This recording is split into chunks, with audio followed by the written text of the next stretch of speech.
but all the things we want to talk about the community, culture, and civilization as we see it as the life of pagans. And one of the biggest things that we deal with is movies. And recently, the Witches Movie Coven with Peter Negre, Jason Mankey, and all of those Peggy Alloy, and all of those great people have been talking about movies individually.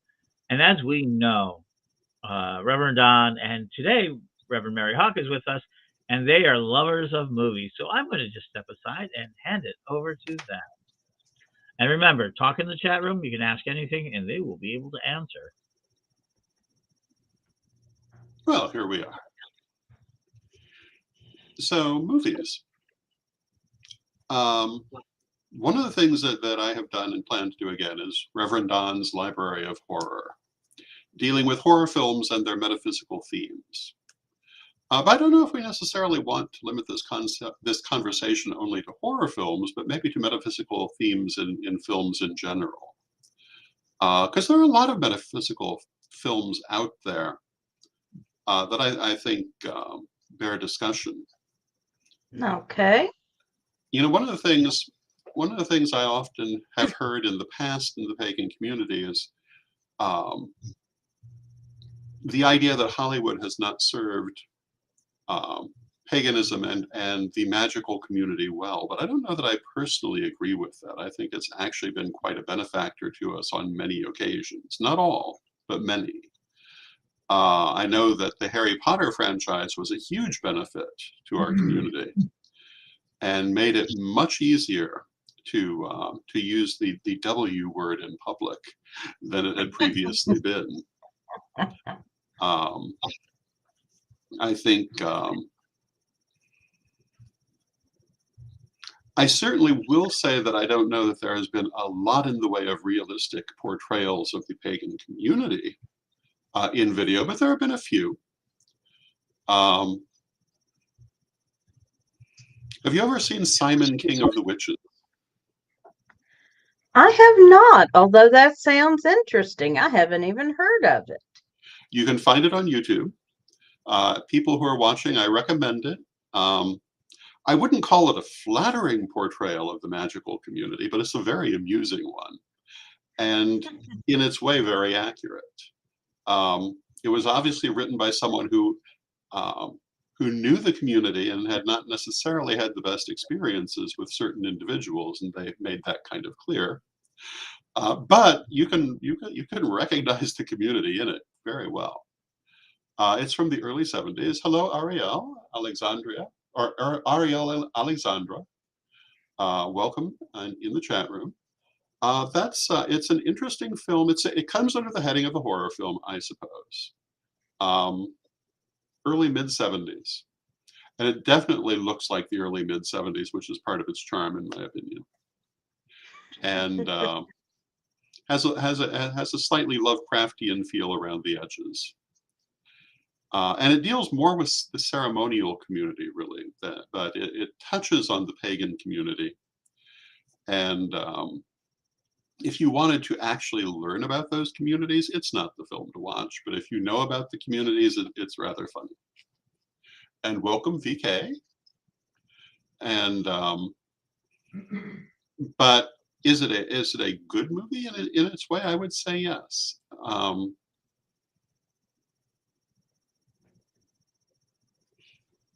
And of course, everybody is familiar with the Wicker Man, also from the late 70s, which is another horror film that focuses on the pagan community and uses the horror genre as a way to introduce people to pagan concepts.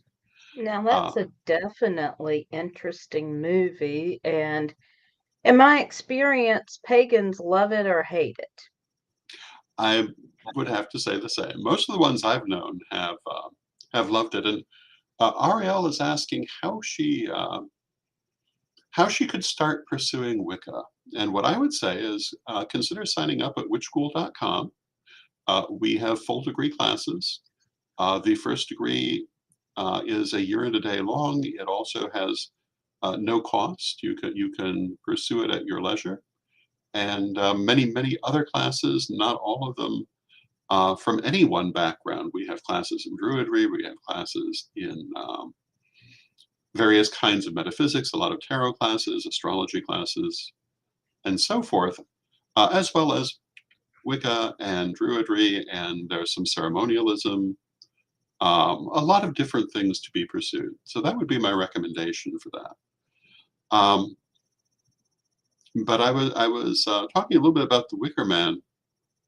I loved it the moment I first saw it, and it was not quite, but almost a new movie when I first saw it, which will tell you how old I am.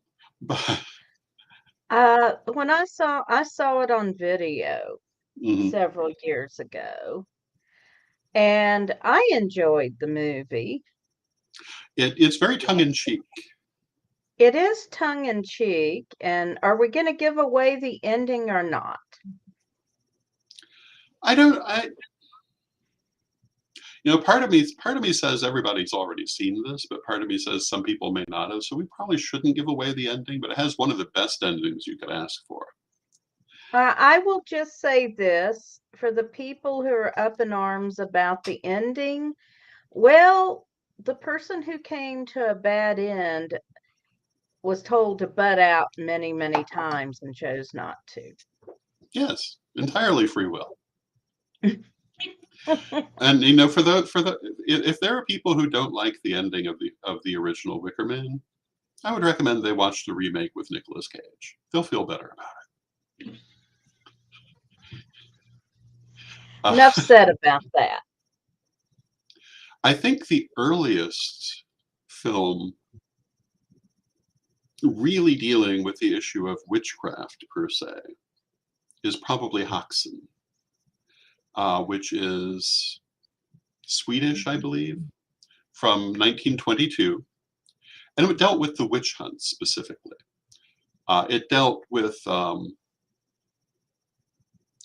the witch hunts and the superstitions around them, not much to do with actual witchcraft. There's a little bit here and there, but that's not their subject. But it does kind of open the list of witch movies, I believe.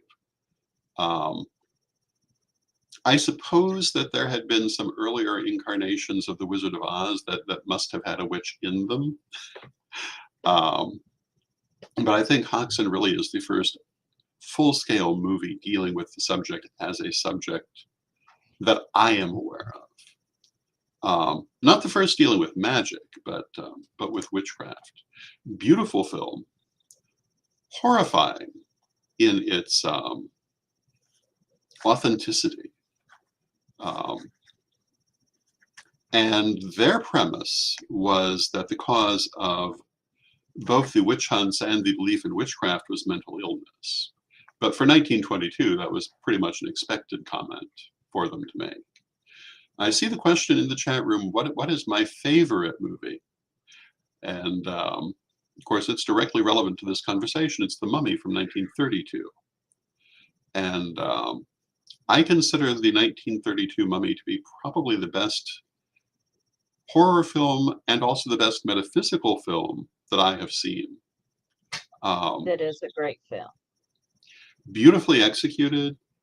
The Egyptian scenes are what you would call Egyptiana rather than, quote, Egyptian, but that's really to be expected in most Hollywood films. Within that context, they're very beautiful. I was recently gifted a replica of the sarcophagus in miniature from that film. And it really, really encapsulates the way they handled the art direction, because the authentic details of ancient Egyptian art are recognizable, but they've been augmented by Art Deco from the 20s.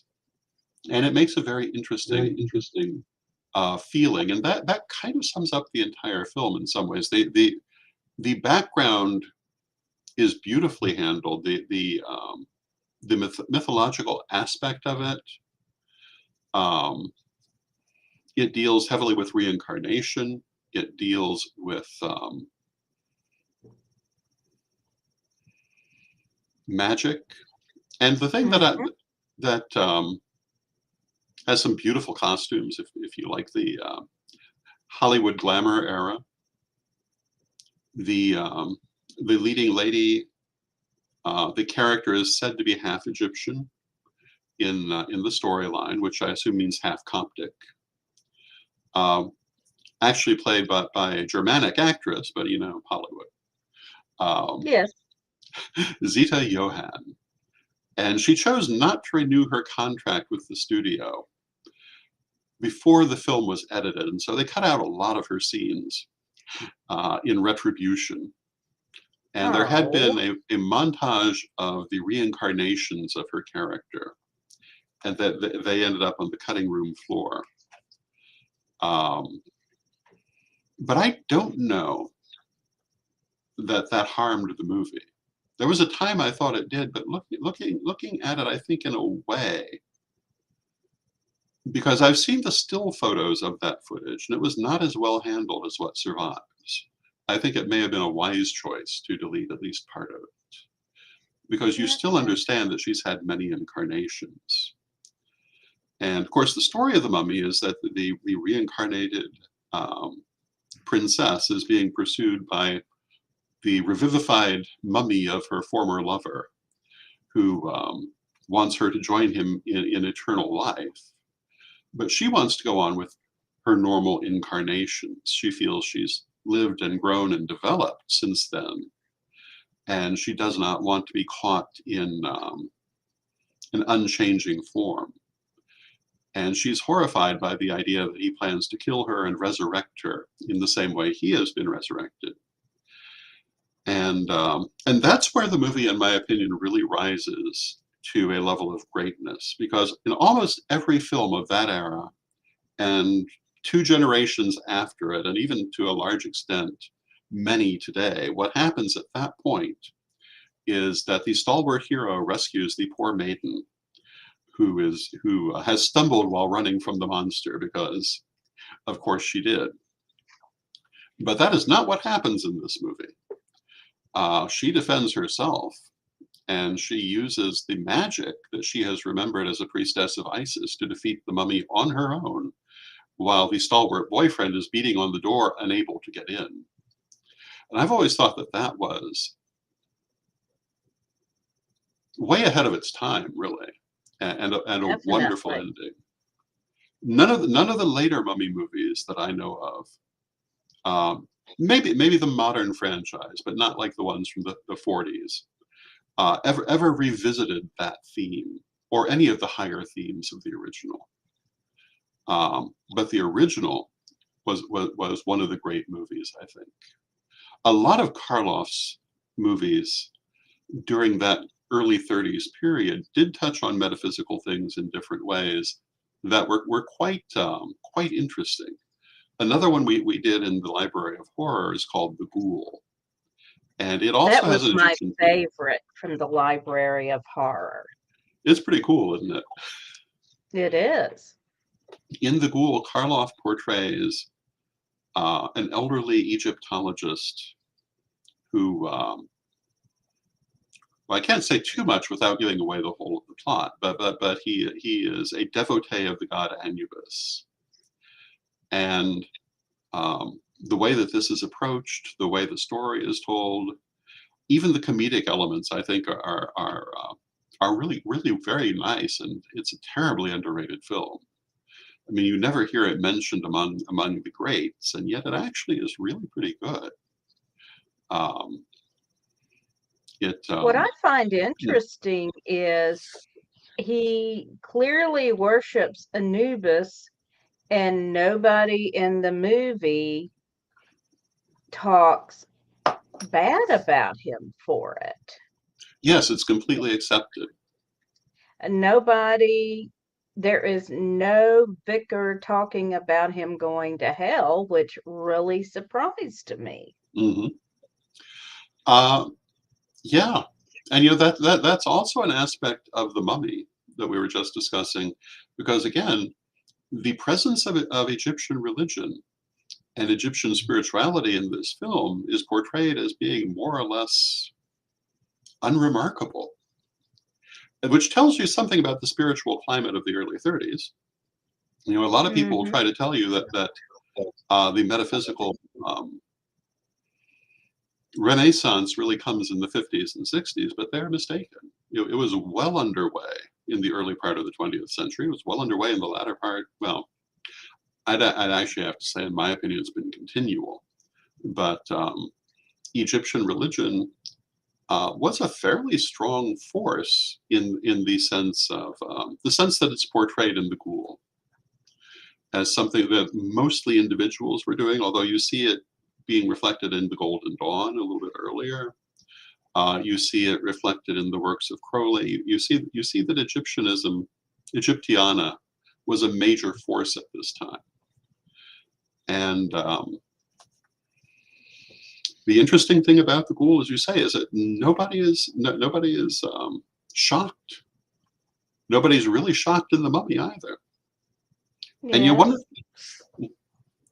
it's. I was also going to point out that nobody is upset about a potential interracial relationship that's presented in the Ghoul.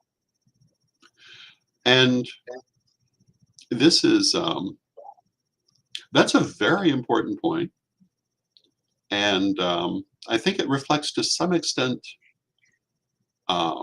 the difference between the UK and the US at that time. Mm-hmm. The fact that the gentleman in the relationship in question is presented as quite wealthy probably does influence that a little bit. But you're right. There's not the slightest hesitation about in any of the characters about the fact that this is happening, and you don't get the impression that had this become a full-scale marriage, anyone would have batted an eye. No. Her And best that's pretty friend is not remarkable. trying to discourage her from No. pursuing him. It's one of the interesting things about that film. And it's one of the interesting things you see in watching old films, especially if they're pre-code films from Hollywood. The Ghoul, I believe, is a British film, so the Hays Code has little to do with it. But in Hollywood, when they imposed the Hays Code, they forced the films to present an image of a certain morality, which really was not real even for the time, and which they had not shown previously. The films before the coming of the Hays Code were a lot more realistic in terms of how people were actually living. It's also interesting to note that one of the films we did in the Library of Horror was Son of Ingagi, which was made specifically an African-American film for the African-American marketplace, which was a thing up until the 40s.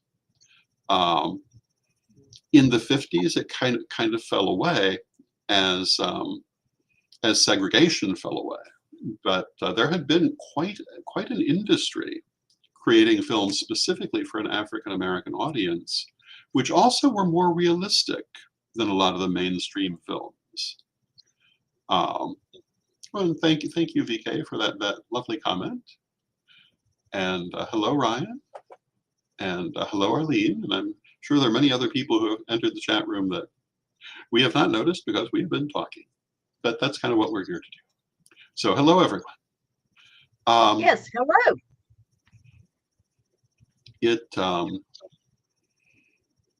And unfortunately, a lot of those earlier films are lost because nobody realized that anyone would want them later. There's a very interesting story. It takes us a little off of our subject matter, but it's not long. And there's a film called The Passion of Joan of Arc, which I want to say is from 1927. It's a silent film. And the performance by the woman portraying Joan of Arc is considered by many people the finest performance ever put on film. And it was lost. There were no surviving copies. I think eventually there was a very bad copy that was very grainy and very cut up. So people remembered that this woman had given this wonderful performance, the only film she ever made in her life. But nobody could see it. And then in a closet in a former hospital I want to say in Sweden, I won't swear to it, but it was in Europe. They found one single surviving original complete copy of this film. I want to say in the late 70s. And every other copy had been destroyed or horribly abridged. I've seen the film. It really is a great performance, and you would never believe it was made in 1927. Reverend Don, we can't hear you. We can't? No. That's odd. Can you hear me? No, I cannot hear you. You're hearing me, right? I hear you. Okay. Can the people in the chat room hear me? That's odd. I have done. Can you hear me now?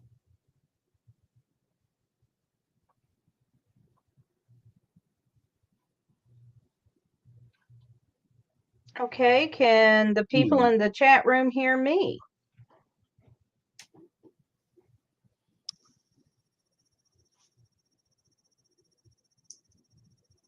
Okay, can the people in the chat room hear Reverend Don? Okay, apparently some people can hear me. Thank you, Ryan. Thank you, Tiffany Renee. Thank you, VK. And you still can't hear me, Mary. I'll take that as no. I have no idea why.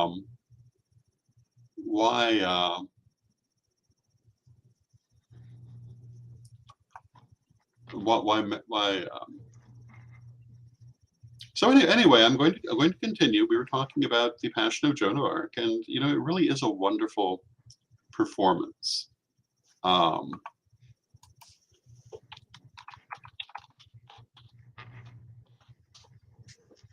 And we were talking a little bit about the coming of the Hays Code and how it changed Hollywood. But some, you know, there were many wonderful films that were made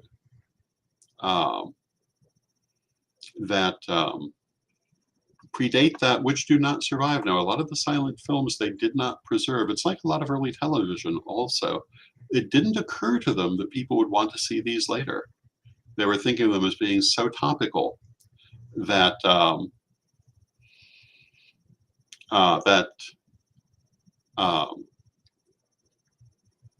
that there would not be an aftermarket for them.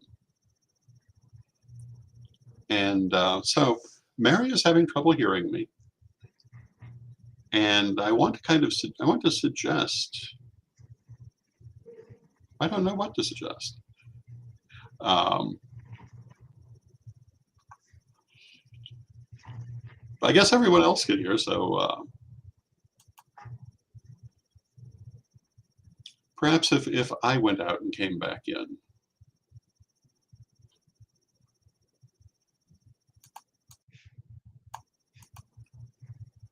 Does that make a difference? How very interesting. But Mary, can you hear me? Can you hear Ed? Okay. Can you hear me? I can hear you. Okay, it's got to be with her equipment. So I wouldn't call it a metaphysical movie, but Nosferatu, of course, is one of the great horror films. And Nosferatu, of course, was a take on the story of Dracula. Brilliant film, extremely iconic, and the family of Bram Stoker were outraged because they did not get permission to make it. They sued them, and the court ruled that every copy of the film must be destroyed. And so Nosferatu was another great film that almost did not come down to us. But someone later found a stray copy that was preserved. One of the things about Nosferatu, Ryan asked, why is Nosferatu so praised in modern generation? I think it's because it was the first vampire film, the first sort of significant vampire film. It is very visually striking. And the weird story of its survival didn't, oh yay, Mary can hear me now. It certainly did not detract from its fame. It also, Dracula as portrayed in Bram Stoker's novel is not usually presented in dramatizations of that novel. They turn him into a handsome man, whereas he was much more monstrous in the novel. And that's what you see in Nosferatu. It's very interesting. The actor, I believe, was it Max Schreck who played in Nosferatu? I don't recall. Max Schreck famously played in the Golem series in Germany. The Golem was an early set of horror films. And Max Schreck played that. I'm thinking he also played Nosferatu. What was interesting is that many years later, in the Second World War, he found himself drafted into the military, although an older man. And he was captured by the Allies, because, of course, he was German. And he found himself having to prove who he was. And he just so happened, if I remember the story, that he had basically some old publicity stills from these films that he basically was carrying with him to prove to them exactly who he was. And I always thought that was kind of interesting. That was a story from Famous Monsters of Filmland, which was a great magazine on the subject for many years. So The Golem is another early horror film. I think The Cabinet of Dr. Caligari, which I believe is 1918, is considered the first really big horror film. There have been small ones from the beginning of film. But have you seen The Cabinet of Dr. Caligari? I have not. Oh, you must. It is. Is that one we might be able to get? We might, because 1918 should be in public domain, and I don't know how much I want to give away if we're going to try to do it, but it's another film that's visually striking. The actors are of striking appearance. Conrad Veidt plays the somnambulist in the film.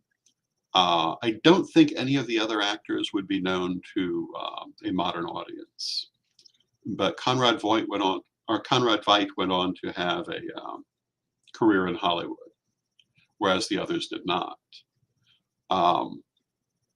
And he is so young compared to his career in Hollywood in this film. But the film was shot as an example of German Impressionism. So everything is very dreamlike. The sets are at weird angles. The costumes are eccentric. It's all very impressionistic. And when they completed the film and showed it to the financial backers had a heart attack and said, "We cannot put this out." And they insisted on having additional scenes filmed in a more realistic style to make a frame around the film, which the directors must have thought was ruining the film. but it actually is the thing that makes it so very famous. It became the first big twist ending in film history. Really? And it really is surprising if you have not heard the twist ending before you see it. Even 100 and some years later. Well, please don't ruin it for me. But it must be in the public domain at this point. Especially being German, I would think that it is, but I don't know. And we'll have to find out. But it would be a wonderful subject, assuming that people can handle a silent film. But But we with don't proper have to worry explanation. about subtitles. Well, that's true. We'd have to make sure we get one where the intertitles are in English. And working with public domain can be a little dicey, because just because the original film is in public domain doesn't mean that derivative works are also in public domain.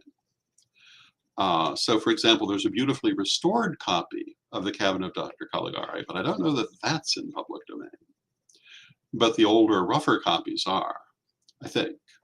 So it would be a pretty good choice. Now, I wanted to ask you a question. You Mhm. did one movie in the Library of Horror. Mhm. I cannot remember the name. It was a very striking piece about a family who, in Ireland, I believe, who had Mhm. lost a little girl. Yes, Dementia 13. Okay. It is, I believe, considered a classic also. It is, let me just check before I open my mouth to make sure I'm saying the right thing, because it's been a while, but it's beautiful. It is atmospheric. And the ending, I will just say this, the ending is interesting. Yes, it is. And it is the very first film, I believe, directed by Francis Ford Coppola. And the fact that it's in public domain is one of those weird little things where they just didn't do something. Or possibly the smaller studio that made it went out of business and lost their copyrights, but somehow it got into the public domain. And it's just it's a fascinating film, especially if you look at some of the people who find their way into it. Let's see, I have a little article on it open. Let me come down to. It was produced by Roger Corman, and some of the people in it. Patrick McGee plays the doctor, and he is a very interesting character actor. He did a lot of work with Stanley Kubrick. Right. And he has he's an Irish, well, several of the people in the film are actually Irish. And he has a very unique accent. And that shows in every part he ever played. If you've ever seen A Clockwork Orange, he's in there. If you've ever seen Barry Lyndon, in which case you have wonderful patience, he's in there. I have not seen it. It is another iconic film. I love it. Some people hate it with passion because it moves at the pace of an 18th century painting. And that was intentional on the part of the director. He wanted to evoke that era and its slower pace.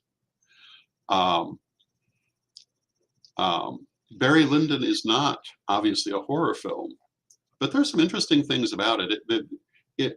The opening scenes are shot at Clonical Castle, also called Huntingdon Castle in Ireland, which was the home of Baron Robertson of Strathlock and the Honorable Olivia Robertson, who were founders of the Fellowship of Isis. Now that's worth noting. It is. And so you see a little bit of the castle, obviously in ways that you don't see the modern parts, but the old parts. And it's a sumptuous film, very, very beautiful. but it does move at a relatively slow pace, and the music is incredibly evocative, in my opinion. So as long as you're prepared for a slower pace, it's well worth the watching, and one of the best historically mounted films that I think has been made in terms of the costumes, the sets, which are all authentic. It's also the very first film which was filmed with authentic candlelight. Prior to this, that had not been technologically possible. Candlelight with other light around it, they had done, but to film in candlelight, they had never previously been able to do it. And that gives it another little interesting place in history. And it is a very interesting film, in my opinion. And Marissa Berenson plays the Countess of Linden, and is absolutely iconic in the role. And it's just a very interesting film, and they've cast it with people who look like they might have been in 18th century paintings. They have the appropriate faces for it, and Kubrick said that he was trying to evoke the look of the paintings of the era, and he really did a good job. Some other good horror films. Maybe we should talk for a moment about the presence of witches in Hollywood films. Okay. And a lot of people in the community used to complain a lot about how Hollywood portrayed witches. And at a certain point in history, I would have to agree with them. But I think for Yes. many years now, it's done a pretty good job, or at least a much better one. Not necessarily portraying us as we are, but in not portraying us negatively. Always. Sometimes, but not always. Ryan remarks that back then, meaning the 18th century, painters had to create their own colors for their art, which makes it so crazy, and that's absolutely true. Pre-prepared colors are a very modern thing. People had to make their own pigments if they were going to paint, up until quite recently. And that does some interesting things. For one thing, you will certainly see colors in historical paintings that you would not have seen on historical streets, because they could do more with pigment than they could do with dye. So sometimes you will see what are effectively fantasy paintings where the clothing is far more colorful than what they might have been able to wear. Notwithstanding, they did have more color than we probably would expect. But the other thing is that pigments were commonly made from ground up stones and ground up minerals. And I want to say it's azurite that was often used for skies, and it produced this beautiful sky blue color at the time. But over time, it turns green. So you look at these ancient landscapes with their green skies, and you think, what, a storm is about to happen or what? And what's happened is the color changed. They didn't realize that was going to happen. This is also why, for example, Da Vinci's Last Supper is in such a bad state of preservation. He was experimenting with pigments, and the ones he used for that were not a good experiment. Whereas many of his other paintings are much better preserved. And this is kind of relevant to film too, because if you watch the development of film, their ability to make it gets progressively better. And if you're going to watch these historical films, you have to be prepared to accept the fact that they're historical films and not expect them to be modern. We were talking about some of the films we did in the Library of Horror. White Zombie is one of them. If I Remember the Ghoul will come under this heading as well. Dracula definitely does. A lot of them had very little music in them, if any, because it was so soon after the silent era they hadn't realized how much of a difference having a musical score made. It was beginning to happen. In The Mummy, they have a little more of that, but there's still a lot of places where there is no background sound. And they were, in fact, going to huge lengths to make sure there was no background sound in the recordings. But one of the things about a lot of the films we're talking about is that they were right at the very advent of talking pictures. And that lends them a character of their own just by itself, um, which is different from the silent films, which were saturated with sound because it was just laid over them. And from later talking films where you have that background sound because they found audiences didn't necessarily like total silence in the background. Um, and also, of course, the difference in the quality of the lighting. And if you look at the films of the early 30s, the lighting is much more, maybe harsh is the word, maybe dramatic is the word, than say a decade later. If you look at Very stark. very stark, which to me is a great charm of that era versus the more prosaic lighting that you see later. But then I tend to like stylized artwork. But if you look at the horror films of the 40s, they're less black and white and more gray because there's a lot less a lot less harsh lighting, a lot less black shadow, a lot more grayscale. And that is a very interesting change that occurs. And then, of course, we get color film where there's blood all over everything. I do think that one of the charms of the older films is that a lot of times they left a lot more to the imagination, which sometimes is a lot more explicit than anything that's going to be put on screen. What you think happened it's much more terrifying than anything they could ever have shown. And that's an interesting difference. I'm very glad I grew up with the Friday or Saturday night horror host in the classic horror films because I have a high tolerance for that era because of that. I remember watching the Frankenstein films, and it's hard to be scared by the Frankenstein films today. And I find myself wondering, were people then scared by them? And the answer is yes, they were. They had less to compare it to. And my mother was telling me how she had gone to see one of the Frankenstein films, and she had come out and was standing on the sidewalk waiting for her father to pick her up. I don't think she was terribly old, which may have added to it, but she said she was absolutely terrified. The monster was completely convincing for that generation, whereas it would not really be today. At least for me, Frankenstein was kind of a Saturday morning cartoon trope as well. Yes. So by the time I actually saw some of the horror movies with Frankenstein in it, he was also sort of a funny comedic figure to me as well. And And a breakfast cereal spokesman. Yeah, and the idea, yes, the idea of stitching someone together from body parts in and of itself is no longer horrifying to us. That's true. But when Mary Shelley first wrote it, it was a whole different world.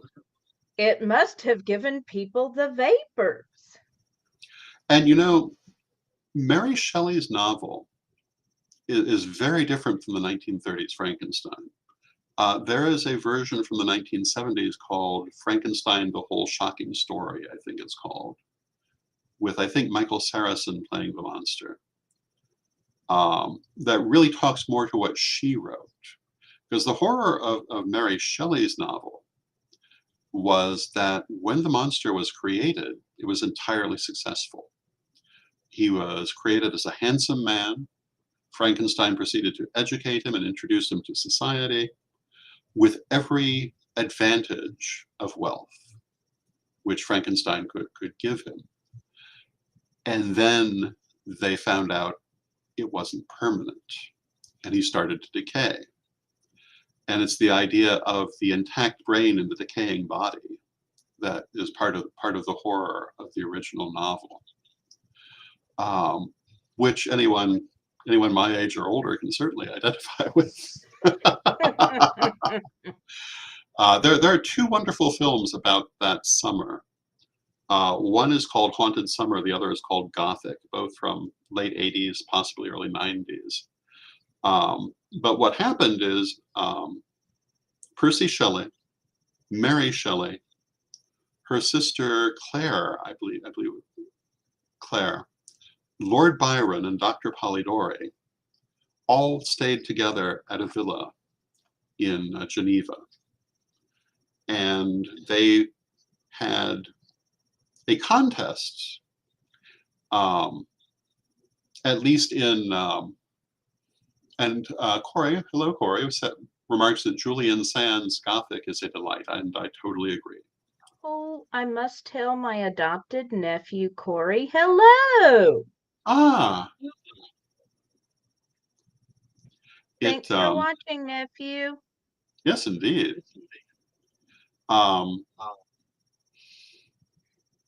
Within the context of the two films, it was a contest to see who could write the best horror story. I'm not quite sure that's exactly what happened, but they were all writers. They were all writing. And she was 16 years old when she wrote this thing. She was partly inspired, I believe, by a dream that she had. And a lot of people feel that the dream was in reaction to Lord Byron. But whether that's really true or not, I don't know. Byron is a very interesting character all by himself, and the subject of a number of movies all by himself. But both of those films are excellent and somehow managed to be horror films while mostly in a psychological way. But we're going to talk for a moment about witches in film.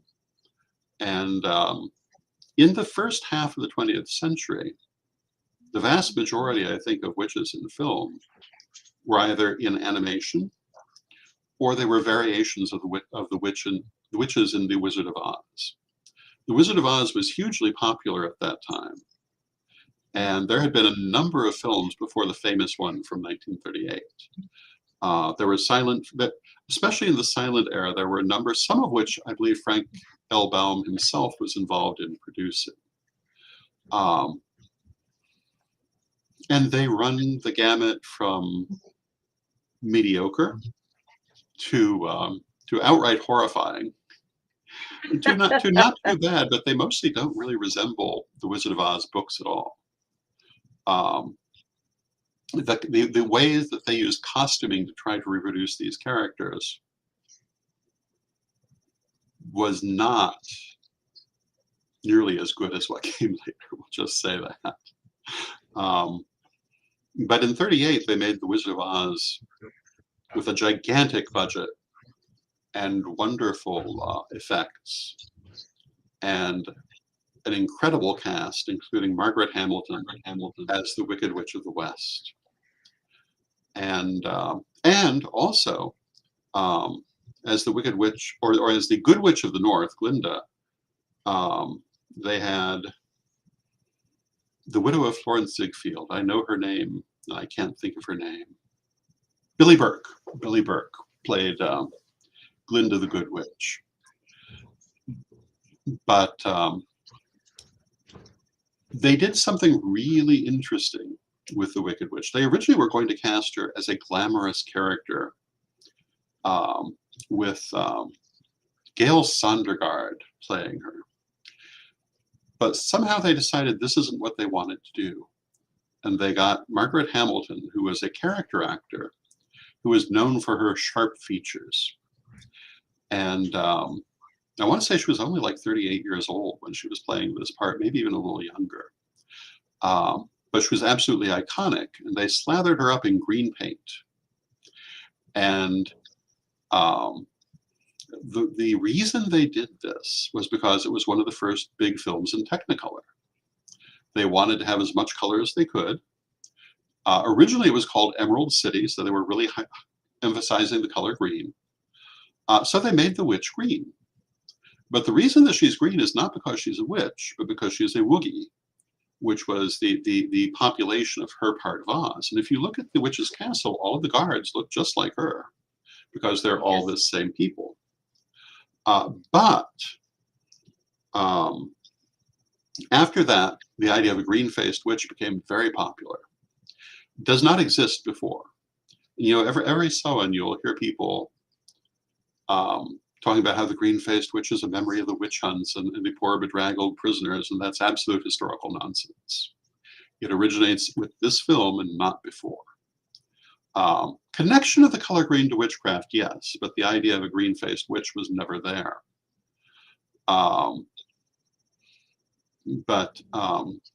Margaret Hamilton became totally iconic in the role, and then you see numerous green-faced witches appear in the Looney Tunes. Yes. And usually as delightfully wacky characters. And I don't know that any of these portrayals impact our community negatively because they're mostly rather beloved. Granted, the witches who are battling Bugs Bunny are not happy, positive witches, but they're very happy, negative witches. Hello to Cosmo. Hi, Cosmo. Wizard of Oz being a satire on the Civil War. Because the witches' quarters were changed from the original books. There were a lot of changes.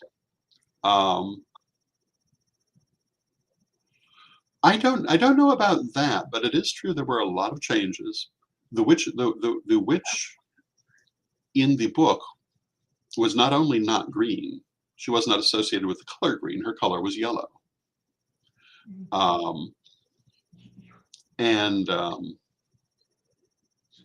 you know, that was not uncommon for Hollywood to do, to switch things around. And they may have, and Corey points out Glinda was the Witch of the South rather than the Witch of the North. You know, there may very well have been some political considerations in making those changes. I don't know. That's a good point. I had not encountered that theory before, but it's an interesting one. And certainly Margaret Hamilton, for the rest of her life, continued to revisit this role privately. And she's the subject of the famous banned episode of Sesame Street because she appeared as a similar character. And apparently the episode was so horrifying they ruled it could never be shown again. Oh, wow. For years, it was the holy grail of lost video until finally a copy became available. And it's really just mediocre, but that's beside the point. But there's also a Paul Lynde Halloween special with Margaret Hamilton and Witchy Poo from H.R. Pufnstuf, and doing their witch characters. That's a very interesting one also. And again, you know, Witchy Poo, for more our generation, was a pretty iconic character. I never perceived her as being negative in any real way. I always thought she was simply humorous. Right. There was a special where they had a convention of witches with Martha Ray as the Queen of the Witches and Mama Cass Elliot as one of them. And she sang the song Different, which is about why it's not bad to be different. And I thought that was kind of interesting.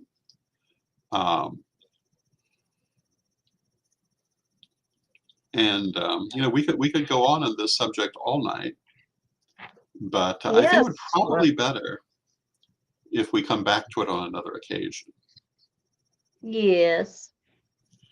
So I think what I would like to ask people to do, if you have questions or subjects on film history you would like us to look at, send them to us, and we will do that. Yes, because I we figure will. this is a subject we can revisit on a regular basis, because We heaven knows certainly can. it's yeah, it's certainly capacious enough. And so this has been a lovely evening, It has. and thank you for being with me, Mary. Send your And questions to paganworldtv@gmail.com. I do see the question, who is Joan of Arc? Which I find interesting, but I'm going to assume that it's a genuine question. Joan of Arc was a female warrior during the wars that occurred between England and France, and she famously saved the French from English domination, only to be sold out to the English and burned as a witch. And there are numerous theories about her, including the theory that she actually was a witch, and including another theory that she was actually a French princess, um, well, born on the wrong side of the bed, and that the French royal family actually did rescue her, and she lived out the rest of her life in Italy. So she could make a major topic just by herself, but that's who she Yes, is. you could. Uh, but she was very important in the late 9th and early 20th century as a symbol of female empowerment. One of the things that actually caused her to end up being executed is that she insisted on wearing men's clothes in an era when that was not commonly done, and refused to depart from it. On the other hand, I don't see how you can lead men into battle in armor wearing several layers of skirts. It does It, seem it is impractical, doesn't it? it just does not seem possible. And Corey, I love you too, nephew, and we will chat soon. Yes. And we will go back to saying good night. And as we Thank always do, we will close with a prayer. yes. Divine Mother Goddess, Divine Father God, beloved ancestors, we ask you to be with us, to guide us in our daily lives, and to help us to embody those ideals that we hold and to express them in the world as we go forward in our lives. Beloved Mother Goddess, beloved Father God, beloved ancestors, we thank you, and may you be blessed now and always. And may you be blessed also. Thank you for joining us. And until next time, may you blessed be. Blessed be.